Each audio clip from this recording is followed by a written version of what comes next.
तो आज हम लोग 10th क्लास बायोलॉजी का 5वां चैप्टर नियंत्रण एवं समन्वय को स्टार्ट करने चल रहा है। यानी ये आज का पहला लेक्चर है जिसमें हम लोग जितना हो सके उसके बारे में बेसिक को देखेंगे। मतलब कि उसमें जो जो चीज़ बेसिक रूप से जानना ज़रूरी है ताकि आगे अच्छे से समझ में आए, वो सब चीज़ को आज हम लोग देखेंगे। तो थोड़ा चलते हैं, इस पर बात करते हैं। इस चैप्टर का नाम ही क्यों है नियंत्रण एवं समन्वय। जानते हो नियंत्रण क्या होता है? नियंत्रण तो जान ही रहा होगा कि किसी पे अपना मतलब बस कर लेना या मेरा उस पर नियंत्रण हो जाना इसको। लेकिन समन्वय क्या होता है नहीं जान रहे हो? तो देखो,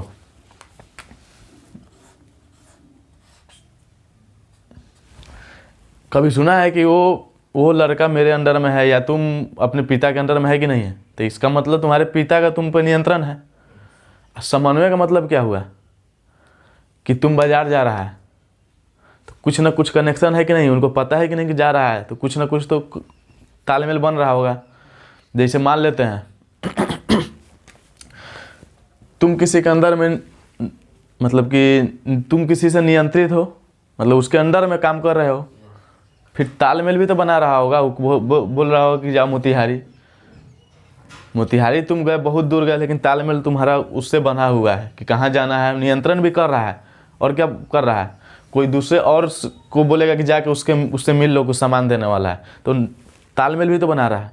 तो नियंत्रण का मतलब तो समझ में आ ही रहा होगा, अपने बस में या अपने अंडर में रखना। लेकिन समन्वय का मतलब क्या होता है? तालमेल कायम करना। तो यानी नियंत्रण भी करो, अपने अंडर में भी रखो, और क्या हो, तालमेल बनाए भी रहो। समझ में आया? तालमेल कराना या करना। इसका मतलब तो क्या है? अपने अंडर में अपने बस या अंडर में रखना।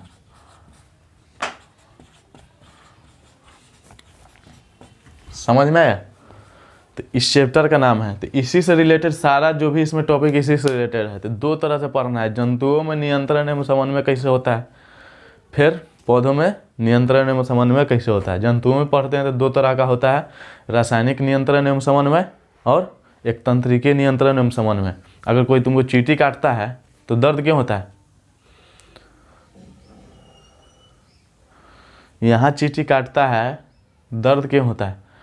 यहाँ से यहाँ तक सारा चीज़ का आभास या कुछ भी हो किससे होता है? माइंड से।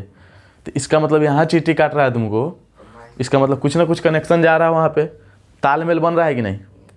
अब फिर दर्द हो रहा है, दर्द का एहसास हो रहा है, दर्द को यहाँ तक पहुँचाया, और फिर तुम मतलब कि चींटी कटाते रहेगा। कोई हथौड़ी मार रहा है तो मारते रहेगा वो नहीं। इसका मतलब नियंत्रण भी है। झट से तुम बोलेगा कि हटा लेते हैं हाथ। मैसेज कौन दिया? ब्रेन दिया कि हटा लो, नहीं तो मतलब कि कुछ भी हो सकता है।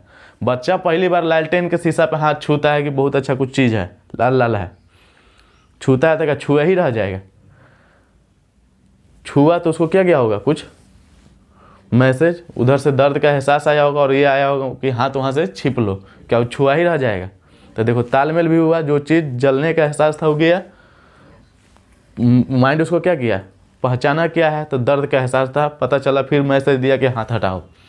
सारा खेल 0.5 सेकंड में होता है। कभी कभी मान लो कि बाइक कोई बहुत तेज़ चलाता है, 80 के स्पीड में, अचानक लगा कि एक्सीडेंट होने वाला है, तो क्या सोचेगा कि ब्रेक मारे कि ना मारे? अचानक हो जाता है, ब्रेक अचानक मार देता है। सारा इसी का खेल है। मतलब अब हो सकता है कि रासायनिक नियंत्रण एवं समन्वय से हो रहा हो, नहीं तो किससे, तंत्रिकीय नियंत्रण एवं समन्वय। जबकि पौधा में केवल रासायनिक नियंत्रण एवं समन्वय होता है। पौधा कभी चींटी काट के देखा है? हिलता है? चींटी काटेगा देखा छिपेगा नहीं। तो पौधा में केवल रासायनिक नियंत्रण एवं समन्वय होता है। समझ में आया? तो इसी में हम लोग पढ़ेंगे। दो टॉपिक है, मतलब बड़े तौर पे बोलेंगे तो दो टॉपिक इसमें पढ़ना है। पहला कौन? जंतुओं में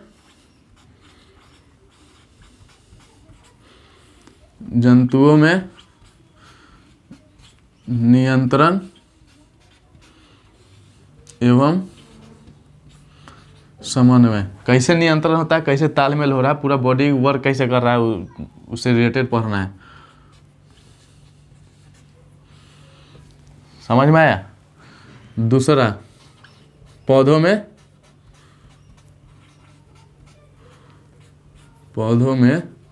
नियंत्रण एवं समन्वय, यानी कैसे नियंत्रण होता है, कैसे तालमेल बनता है, सारा वर्क कैसे प्रॉपर तरीके से चल रहा है। तो जंतुओं में नियंत्रण एवं समन्वय बताया था कि कितना तरह से होता है, 2 तरह का पाया जाता है। पहला रासायनिक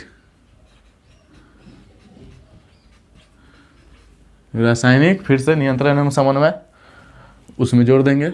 दूसरा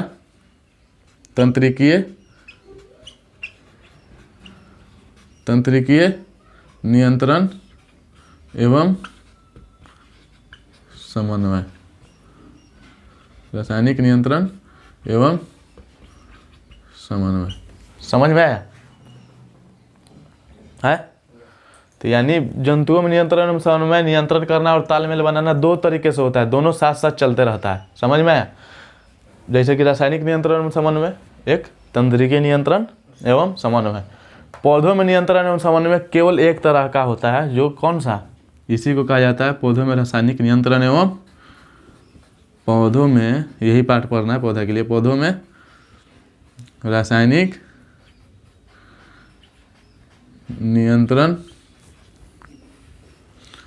नियंत्रण एवं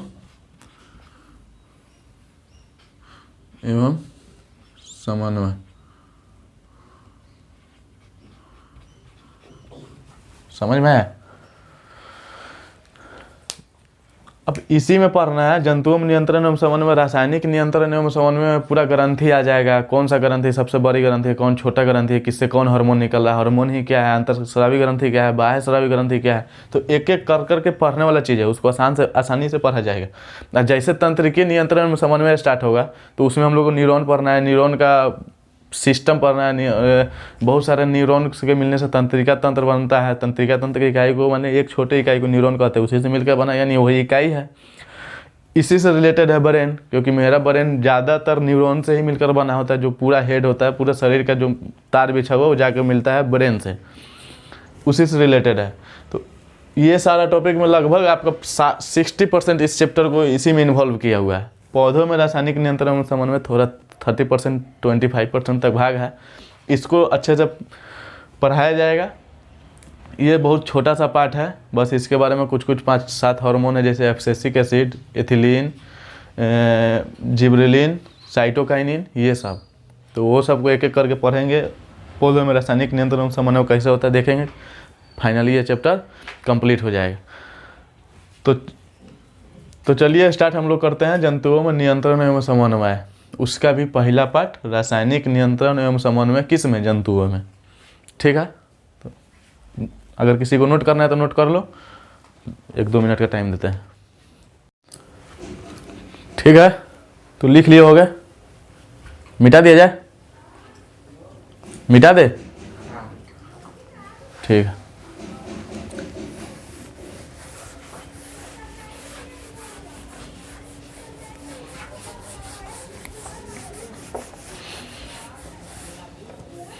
नियंत्रण का मतलब क्या होता है, अपने बस में करना या अपने अंडर में रखना है। समन्वय का मतलब या कोऑर्डिनेशन का मतलब क्या होता है, तालमेल बनाए रखना। इसको भी मिटा देता हूँ, तो समझ में आइए गया है, बस चैप्टर का नाम रहने दिया जाए।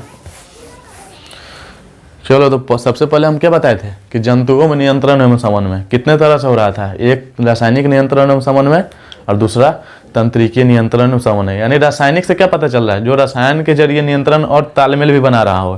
तंत्रिकीय नियंत्रण एवं समन्वय का मतलब तंत्रिका तंत्र कुछ आएगा, जब पढ़ेंगे तो वो नियंत्रण भी कर रहा होगा और तालमेल भी कायम कर रहा होगा। जैसे पैर में चोट लगता है तो दर्द का एहसास क्यों होता है, तो तंत्रिका तंत्र का खेल है, वहाँ से मैसेज लिया, माइंड तक पहुँचाया, फिर कहा कि पैर हटा लो, तो वो तंत्रिकीय नियंत्रण समन्वय है। तो उसके लिए सबसे पहले हम लोग न्यूरॉन पढ़ेंगे। तो चलो अभी आराम से, पहला कौन है, जंतुओं में, पहला टॉपिक जंतुओं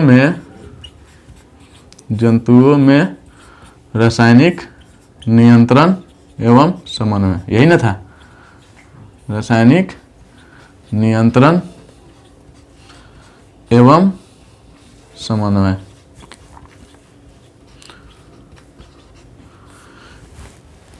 यानी chemical control and coordination in animal, English में इसको अगर बोलना चाहेंगे तो सबसे पहले रासायनिक नियंत्रण और समन्वय जंतुओं में अगर देखना होता है तो सबसे पहले रासायनिक यानी कुछ रसायन इन्वॉल्व इसमें हो रहा होगा नियंत्रण और समन्वय कायम रखने के लिए। तो इसको डायरेक्टली ना पढ़ने से पहले थोड़ा सा बेसिक पहले पढ़ो, ग्रंथि क्या है, थोड़ा सा पहले इसमें ग्रंथि पढ़ा जाता है। एक्चुअल में इसको पढ़ेगा तब पता चलेगा कि क्या उसके अंदर हो रहा है। ग्रंथि को इंग्लिश में क्या कहते हैं? ग्लैंड।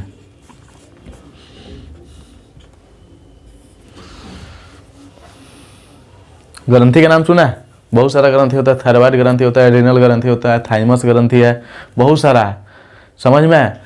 तो एक ग्रंथि क्या नहीं दिखता है क्या? ग्रंथि दिखता है कि नहीं? ज़्यादातर ग्रंथि तो डायरेक्टली तुमको दिख सकता है। किसी का घेंगा रोग होता है जो ये गला फूल जाता है तो उसमें थायराइड ग्रंथि के कोशिका का फूल जाना होता है, एक एक कोशिका फूल जाता है तो पूरा बॉल टाइप से आ जाता है। तो ग्रंथि जनरली सब दिखता है। यानी ग्रंथि कैसा है? कोशिकाओं का समूह है। एक कोशिका से ग्रंथि बन पाएगा नहीं, तो यानी ग्रंथि कोशिकाओं का समूह है जो किसी खास कार्य को करने के लिए एक तरह का रासायन रिलीज करता है, उसी को हम लोग हार्मोन कहते हैं। हार्मोन अगर पूछे कि क्या है या ग्रंथि क्या है, तो ग्रंथि क्या है? कोशिकाओं का समूह है जो किसी खास कार्य को करने के लिए, खास कार्य क्या हमारा नियंत्रण करेगा वो हार्मोन ही, रासायनिक नियंत्रण एवं समन्वय में। तो किसी खास कार्य को करने के लिए एक तरह का रसायन केमिकल रिलीज करता है जिसे हम क्या कहते हैं? हार्मोन। यही हार्मोन क्या करेगा हमारे शरीर में या जंतुओं के शरीर में या सारे जंतुओं में या पौधों में भी तो रासायनिक हो रहा था, तो रासायन उसके लिए भी होगा। यही हार्मोन पौधों में तथा जंतुओं में रासायनिक नियंत्रण एवं समन्वय को कायम रखता है। तो इसको लिखेंगे तो क्या लिखेंगे? कोशिकाओं का वह समूह, कोशिकाओं का लिखना है जिसको लिखे, कोशिकाओं का वह समूह जो किसी खास कार्य को पूरा करने के लिए एक तरह का रसायन या केमिकल रसायन एक तरह का रसायन का स्राव करती है। स्राव मतलब निकालना या रिलीज करना, स्राव करती है, जिसे क्या बोलते हैं? जिसे हार्मोन कहते हैं।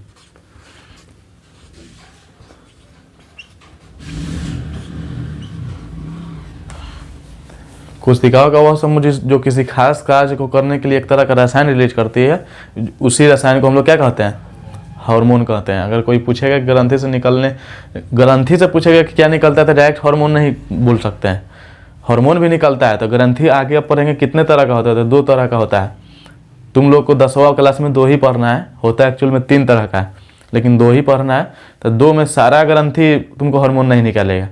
अभी पढ़ेंगे कौन सा ग्रंथि हार्मोन निकलता है, कौन सा ग्रंथि एंजाइम निकालेगा। समझ में आया? वो ग्रंथि का मतलब क्या है, कैसे समझा जाए कि कैसा ग्रंथि है। लेकिन इतना पता है कि ग्रंथि हार्मोन निकाल रहा होगा, भले प्रकार उसका अलग हो रहा होगा। तो यानी यही हार्मोन जो स्राव करती है उसको क्या कहते हैं? हार्मोन कहते हैं। यही हार्मोन क्या करेगा? रासायनिक नियंत्रण एवं समन्वय में, रासायनिक रसायन कौन है? इसी रसायन को तो हार्मोन कह रहा है। तो यानी यही हार्मोन ही रासायनिक नियंत्रण एवं समन्वय में भाग ले रहा होगा, यानी नियंत्रण भी कर रहा होगा और तालमेल भी बना रहा होगा। तो चलो लिखो,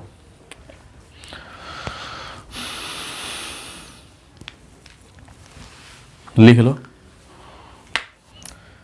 लिखा गया? तो फिर से सुनो, अभी नियंत्रण एवं समन्वय हम लोग चैप्टर 5वां चैप्टर स्टार्ट किया है, यही ना, जिसका मतलब होता है, नियंत्रण का मतलब सब समझता है कि अपने बस में करना है।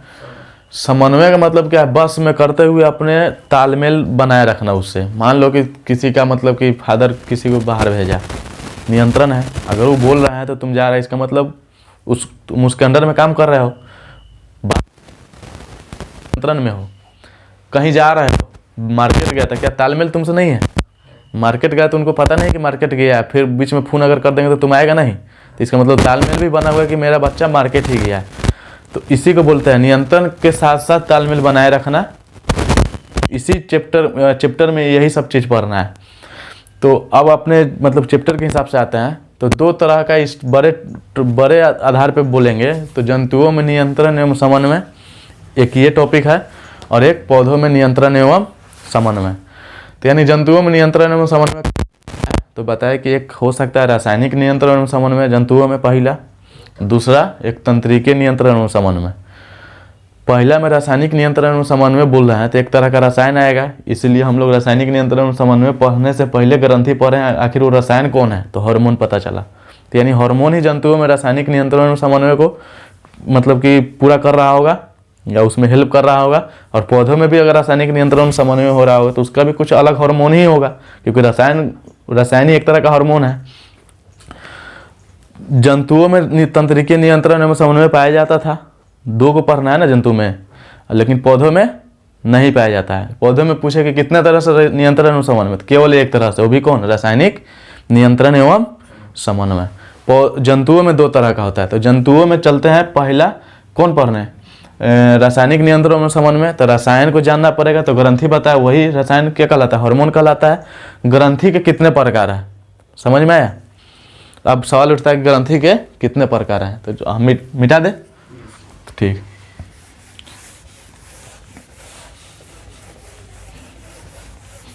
जंतुओं में रासायनिक नियंत्रण एवं समन्वय को ही हम लोग पढ़ने जा रहे हैं। उसी में भी चल रहा है कि फिर ग्रंथि पढ़े तो रसायन पता चला, रसायन क्या है, एक हार्मोन था निकल रहा है, तो उसी को रसायन रिलीज कर रहा था ग्रंथि, जिसको हार्मोन बोल रहा है। अब पढ़ते हैं कि ग्रंथि के प्रकार। ये पढ़ने के बाद पता चलने लगेगा कि कैसे कैसे पढ़ना है। टाइप्स ऑफ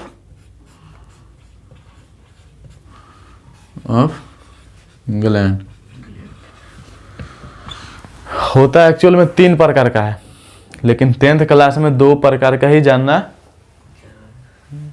ही 2 ही प्रकार का जानने के लिए सिलेबस में दिया हुआ है। होता तो 3 प्रकार का होता है, एक अंतःस्रावी ग्रंथि यानी इंडोक्राइन ग्लैंड, एक बाह्यस्रावी ग्रंथि यानी एक्सोक्राइन ग्लैंड, एक मिक्स ग्रंथि या हेट्रोक्राइन ग्लैंड उसको बोलते हैं। समझ में आया। अब ग्रंथि है तो एक प्रकार का रसायन भी निकल रहा होगा या कुछ भी निकल रहा होगा, समझ में आया। तो पहला ग्रंथि कौन है कि प्रकार अंतःस्रावी ग्रंथि, इंडोक्राइन ग्लैंड। दूसरा क्या बोले थे, दूसरा बाह्यस्रावी ग्रंथि, बाह्यस्रावी ग्रंथि एक्सोक्राइन ग्लैंड।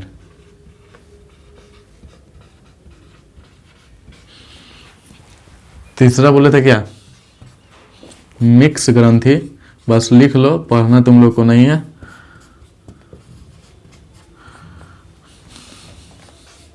कंपोजिट ग्लैंड भी बोल सकते हैं।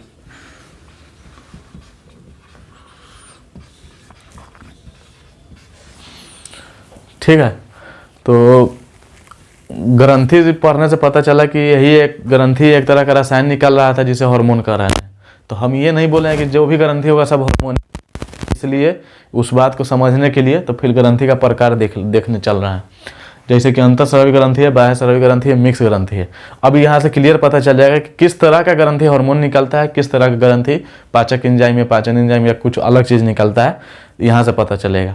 तब जाके समझ में आएगा वो हार्मोन जो रासायनिक नियंत्रण समन्वय में हेल्प करता है वो यही ग्रंथि की वजह से होता है, इस टाइप की ग्रंथि की वजह से होता है जो आपके सिलेबस में पढ़ना है जिस टाइप से। तो इसको उतारना है जिसको उतारे, और आगे बढ़ा जाए। तो सुनो, अंतःस्रावी ग्रंथि पहले लिखा हुआ है, तो इसका मतलब क्या होता है, ग्रंथि है तो ये भी किसी न किसी कोशिकाओं का समूह होगा। तो कोशिकाओं का समूह ही है। इससे जो कुछ निकल रहा होगा पदार्थ जो नियंत्रण एवं समन्वय को कायम करने के लिए, इसको एग्जैक्ट हम लोग कहते हैं अंतःस्रावी ग्रंथि से निकलने वाले रसायन को या पदार्थ को हम लोग हार्मोन कहते हैं। तो अब पता चला हार्मोन किस तरह के ग्रंथि से निकलता है, अंतःस्रावी ग्रंथि से। तो अंतःस्रावी ग्रंथि से जो निकलने वाला पदार्थ है उसको हार्मोन कहते हैं। पहले तो हम लोग ग्रंथि नॉर्मल पढ़े थे तो सारा ग्रंथि कॉमन था, वहाँ पे नहीं पता चल रहा था किस टाइप का ग्रंथि, तो वहाँ लिखे थे कि एक तरह का रसायन निकलता है जिसको हार्मोन कहते हैं। उसका प्रकार देख रहे ग्रंथि का, तो अंतःस्रावी ग्रंथि आ रहा है। तो अंतःस्रावी ग्रंथि भी कोशिकाओं का समूह होगा जो किसी खास कार्य करने के लिए कुछ पदार्थ निकल रहा होगा। इस स्पेशल यहाँ के पदार्थ को हम लोग हार्मोन कहते हैं।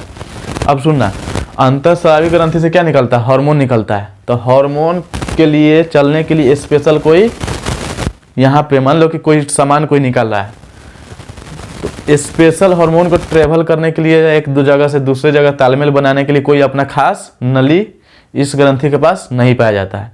तो फिर कैसे ट्रेवल करेगा, तालमेल बनाना है। मान लेते हैं कि माइंड में ग्रंथि पीयूष ग्रंथि होता है, तो हार्मोन निकलेगा, अंतःस्रावी ग्रंथि होता है पीयूष, तो क्या निकलेगा, अंतःस्रावी ग्रंथि क्या निकलता है, हार्मोन। तो हार्मोन निकलेगा तो कुछ कह रहा है कि इसके पास इस तरह के ग्रंथि के पास अपना कुछ खास नली नहीं होता है जाने आने के लिए। तो फिर सवाल उठता है वो जाएगा कैसे। मान लेते हैं कि पीयूष ग्रंथि से एक हार्मोन निकलता है, ग्रोथ हार्मोन या वृद्धि हार्मोन, जो हड्डियों पर काम करके हमारा साइज बढ़ाता है। तो फिर बढ़ाएगा कैसे, हड्डी पे वर्क करेगा तब तो मेरा साइज बढ़ाएगा, इलोंगेट करेगा लॉन्ग बोन को तब तो साइज बढ़ेगा। तो फिर यहाँ से यहाँ आने के लिए कुछ चाहिए कि नहीं चाहिए। तो अब बोल रहा है कि इसके पास इस तरह के ग्रंथि के पास कोई नली नहीं होता अपना, तो फिर कैसे ट्रेवल करेगा। तो एक बात याद रखना, अंतःस्रावी ग्रंथि से क्या निकलता है, हार्मोन। इसके पास इस तरह ग्रंथि के पास अपना कोई खास नली नहीं होता है, नली नहीं होता है, इसलिए इस तरह की ग्रंथि को नलीहीन ग्रंथि कहते हैं। तो फिर सवाल उठता है वो आखिर वो समन्वय कैसे कायम करेगा, एक जगह से दूसरे जगह उसका सामान या हार्मोन जो निकलता है वो जाएगा कैसे। तो बस इतना याद रखना है कि इसका जो भी चीज़ निकलेगा, हार्मोन निकले या कुछ भी निकले, कहाँ डायरेक्टली जाता है, ब्लड में।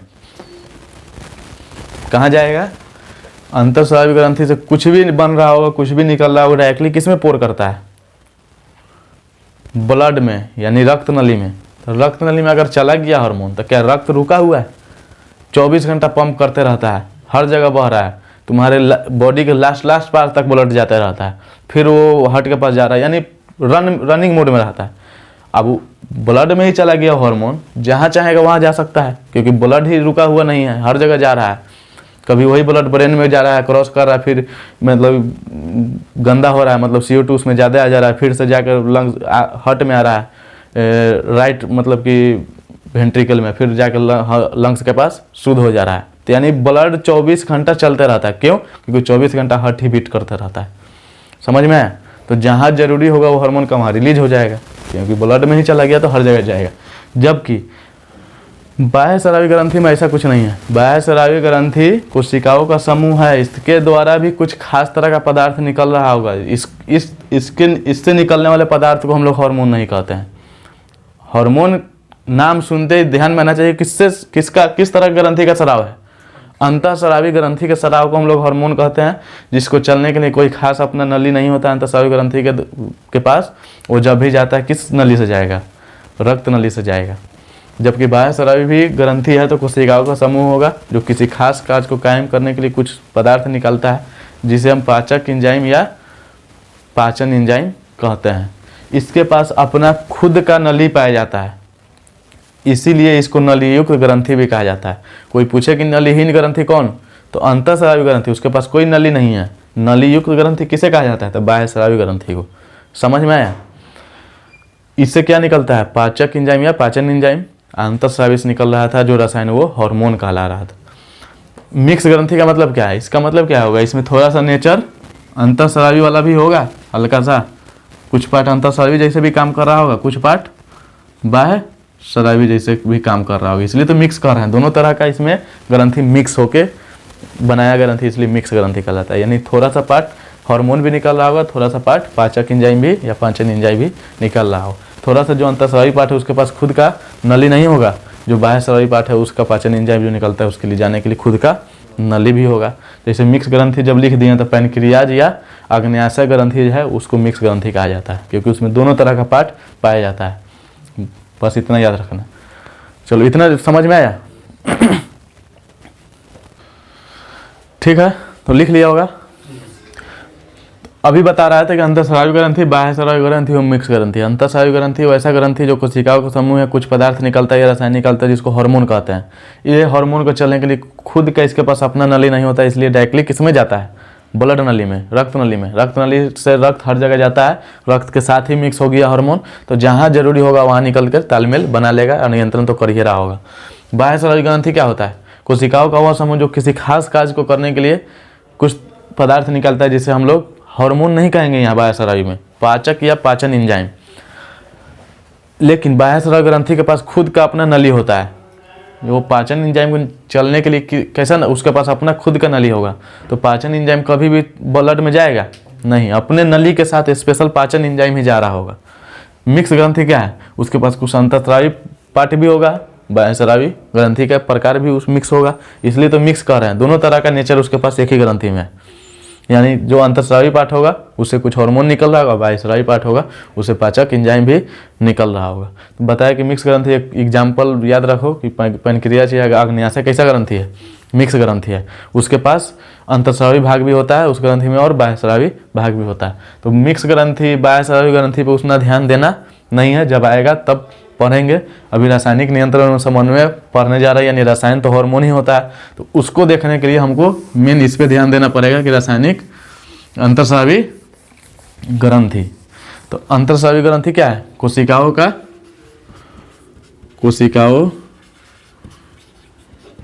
का समूह जो नियंत्रण एवं समन्वय को कायम करने के लिए एक तरह का रसायन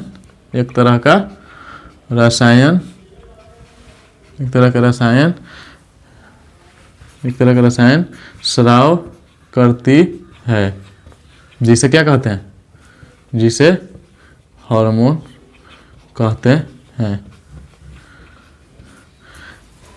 ये ग्रंथि कैसा होता है, ये ग्रंथि यानी अंतःस्रावी ग्रंथि कैसा होता है, नलीहीन,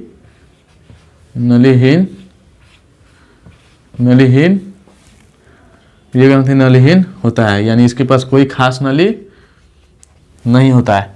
हार्मोन जब भी जाएगा, हार्मोन को जाना होगा, कहीं तालमेल बनाना होगा, तो हार्मोन हमेशा रक्त नली या रक्त के साथ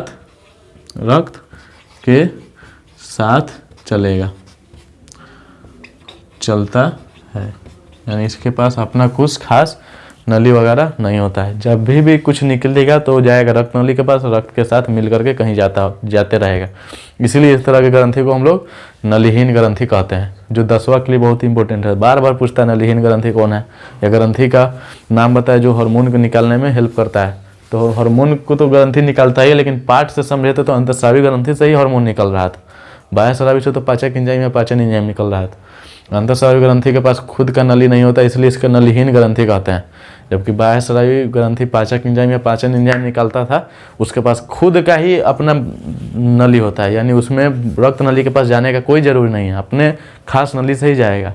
जबकि अंतःस्रावी ग्रंथि के पास वैसा कुछ नहीं है, जो कुछ भी निकल रहा है ब्लड में जाना पड़ेगा, क्योंकि इसके पास अपना नली नहीं है। अब ब्लड चूंकि रुकता नहीं है, तो वो भी चीज़ जो मिक्स होगा उसमें जाकर के वो भी चलते रहेगा। समझ में आया? ठीक है, हो गया। तो इतना पता चला कि रासायनिक नियंत्रण एवं समन्वय को स्थापित करने के लिए जो पहला नियंत्रण एवं समन्वय जंतुओं में था, तो उसके लिए रसायन चाहिए होता है। तो रसायन किस तरह के ग्रंथि से निकल रहा था, अंतःस्रावी ग्रंथि से कुछ एक तरह का रसायन निकलता है जिसे हार्मोन कहते हैं। ये ग्रंथि नलीहीन होता है, तो नलीहीन होता है तो कुछ के पास अपना नली नहीं है, तो हमेशा हार्मोन जो निकला इस ग्रंथि से किससे जाएगा, रक्त नली या रक्त के साथ चलता है, यानी रक्त के साथ ही तालमेल बनाएगा, कहीं जाके जहाँ निकलना होगा वहाँ निकलेगा। ग्रंथि अंतःस्रावी ग्रंथि मायने में है, काम कर रहा है ज्वाइंट पे नीचे आके, तो इसका मतलब आया कैसे, उसका जो रसायन है कुछ निकल रहा होगा वो ब्लड से आ रहा होगा। समझ में आया? तो यानी उसके पास अपना नली नहीं है, इसलिए उस तरह की ग्रंथि को नलीहीन ग्रंथि कहते हैं। अगर रासायनिक नियंत्रण एवं समन्वय पढ़ना होगा जंतुओं में तो किस तरह ग्रंथि को पढ़ेंगे एक एक करके? अंतःस्रावी ग्रंथि, क्योंकि रासायनिक नियंत्रण एवं समन्वय में कौन हेल्प करता है? एक तरह का रसायन हेल्प करता है उस समन्वय को स्थापित करने के लिए, उसी रसायन को तो हार्मोन कहते हैं। और हार्मोन किस तरह ग्रंथि से निकलता है? अंतःस्रावी ग्रंथि। तो अंतःस्रावी ग्रंथि एक एक अंतःस्रावी ग्रंथि करके पढ़ लेंगे तो रासायनिक नियंत्रण एवं समन्वय जंतुओं में खत्म। बाह्यस्रावी ग्रंथि से तो पाचक एंजाइम में पाचन एंजाइम निकलता है। हम लोग का टॉपिक क्या था? रासायनिक नियंत्रण एवं समन्वय किस में? जंतुओं में। तो रसायन से रिलेटेड पढ़ना होगा ना, जो रसायन जिस तरह का ग्रंथि निकाला होगा उसको पढ़ेंगे। तो चलिए हम लोग एक एक ग्रंथि को रासायनिक नियंत्रण एवं समन्वय को समझने के लिए एक एक ग्रंथि को पढ़ते हैं कि अंतःस्रावी ग्रंथि एक्चुअल में कौन कौन है। समझ में आया?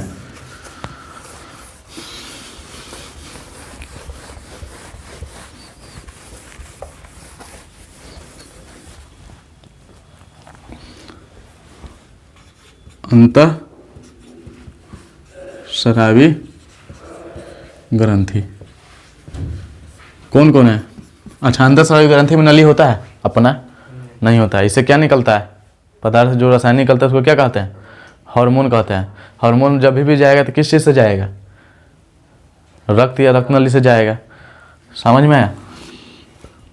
पहला ग्रंथि थायराइड ग्रंथि। थायराइड ग्रंथि कोई पूछेगा कि कैसा ग्रंथि है?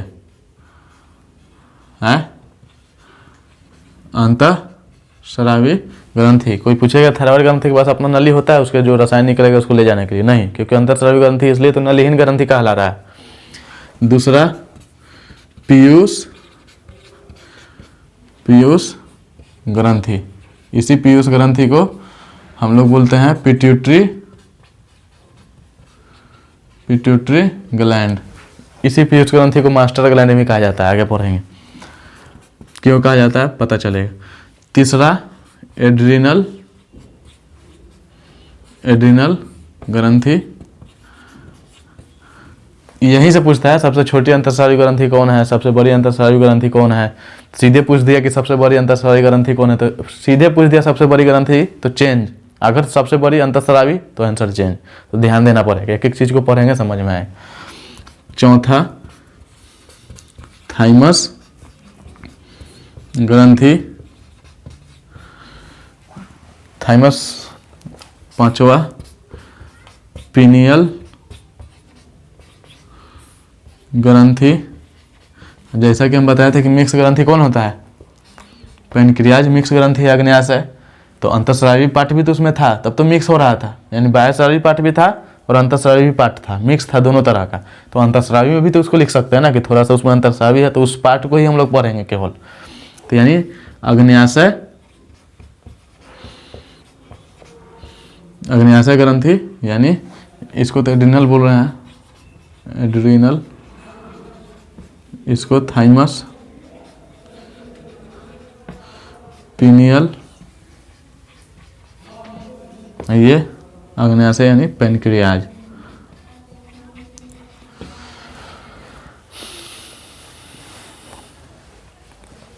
समझ में आया?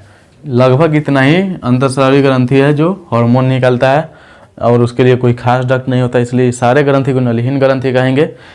रासायनिक नियंत्रण एवं समन्वय जंतुओं में पढ़ रहा है तो जो रसायन निकल रहा होगा वही हेल्प करेगा। तो यानी यही सब ग्रंथि रासायनिक नियंत्रण एवं समन्वय जंतुओं में स्थापित करता है। यानी एक एक ग्रंथि का कार्य। अच्छा, ये ग्रंथि से क्या निकल रहा होगा? रसायन। उसी रसायन को हार्मोन कहेंगे और वही हार्मोन क्या कर रहा होगा? नियंत्रण एवं तालमेल भी बना रहा होगा। तो एक एक ग्रंथि को, अंतःस्रावी ग्रंथि को पढ़ लेंगे जो जंतुओं में पाया जाता है और कैसे तालमेल बनाता है, कौन बढ़ेगा तो क्या होगा, कौन घटेगा तो क्या होगा, तो हो नहीं गया जंतुओं में कैसे रासायनिक नियंत्रण एवं समन्वय। तो एक एक को पढ़ेंगे, ये टॉपिक हमारा पहला कंप्लीट हो जाएगा। तो अगले क्लास में हम लोग एक एक ग्रंथि को उठा करके उसके कार्य के बारे में, उसके हार्मोन के बारे में एक एक चीज़ को अच्छे से स्टडी करेंगे। ये कंप्लीट होगा जैसे ही ये टॉपिक कंप्लीट, फिर तंत्रिकीय नियंत्रण एवं समन्वय जंतुओं में लाएंगे, जिसमें ये पढ़ेंगे न्यूरॉन क्या है, न्यूरॉन से कैसे नियंत्रण एवं समन्वय हो पाता है। फिर उसी से रिलेटेड ब्रेन को पढ़ेंगे, यानी मस्तिष्क का अध्ययन करना पड़ेगा। समझ में आया? तो इतना चीज़ को उतारो अगले क्लास में। अभी तो आज बेसिक था, समझा रहे हैं कि कैसे रासायनिक नियंत्रण में समन्वय होगा। ग्रंथि बताया, ग्रंथि का प्रकार बताया। तो अगले क्लास में एक एक ग्रंथि को लेकर के अंतःस्रावी ग्रंथि को पढ़ेंगे, तो पढ़ लेंगे वो कैसे नियंत्रण में समन्वय करता है, तो जंतुओं में नियंत्रण में समन्वय खत्म होता है। तो ये आज का लेक्चर इतना ही पे समाप्त करते हैं। जो भी डाउट होगा अगले क्लास में उसको सोल्व किया जाएगा, पूछना कोई दिक्कत नहीं। ठीक है, गुड।